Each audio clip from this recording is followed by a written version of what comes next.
नमस्कार शेतकरी मित्रांनो, स्वागत आहे तुमच्या आपल्या सर्वांच्या कृषी प्रधान बाजारभाव युट्यूब मध्ये. बघा शेतकरी मित्रांनो, आज दिनांक 3 मार्च 2026 रोजी महाराष्ट्राचे तुरीचे ताजे बाजारभाव या लाईव्ह व्हिडिओच्या माध्यमातून आपण बघणार आहोत. पुढे आपण चॅनल नवीन असेल व दररोजचे बाजारभाव अपडेट आपल्याला मोबाईलवर पाहायचे असेल तर आपण सर्वांनी कृषी प्रधान बाजारभाव युट्यूब चॅनलला सबस्क्राईब करा आणि सोबतीच बेल आयकॉन दाबून ठेवा, जेणेकरून शेतकरी मित्रांनो तुमच्या फोनवर नोटिफिकेशन येईल. आणि व्हिडिओ आवडला व्हिडिओ लाईक करा, तुमच्या शेतकरी मित्रांना व्हिडिओ शेअर करा. तर कृषी उत्पन्न बाजार समिती पुणे यांनी तुरीचे ताजे बाजारभाव जाहीर केले आहे. व्हिडिओला बिलकुल भी स्किप करू नका, शेवटपर्यंत नक्की व्हिडिओ पहा. चला तर मग व्हिडिओला सुरुवात करूया. 3 मार्च 2026 मध्ये सोलापूर मध्ये लाल तूर 500 आवक कमीत कमी दर 7,000 रुपये, जास्तीत दर 7,760, सर्वसाधारण दर 7,310 रुपये जात आहेत. तसे बारामती मध्ये लाल तूर 57 आवक कमीत कमी दर 5,000 रुपये, जास्तीत दर 7,500, सर्वसाधारण दर 7,000 रुपये जात आहे लाल. तसे अमरावती मध्ये लाल तूर 2,472 आवक कमीत कमी दर 8,000 रुपये, जास्तीत दर 8,191, सर्वसाधारण दर मध्ये 8,055 रुपये जात आहेत.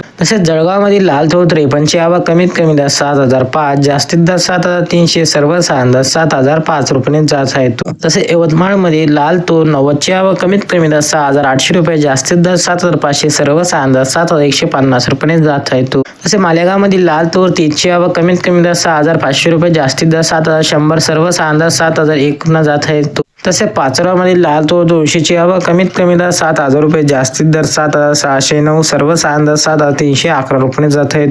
तसे वणी मध्ये लाल तूर 209 आवक कमीत कमी दर 6,915, जास्तीत दर 7,470, सर्वसाधारण दर 7,200 रुपये जात आहेत. हे होते 3 मार्च 2026 रोजी महाराष्ट्रातील तुरीचे ताजे बाजारभाव. भेटू एका नव्या व्हिडिओ मध्ये, तोपर्यंत धन्यवाद.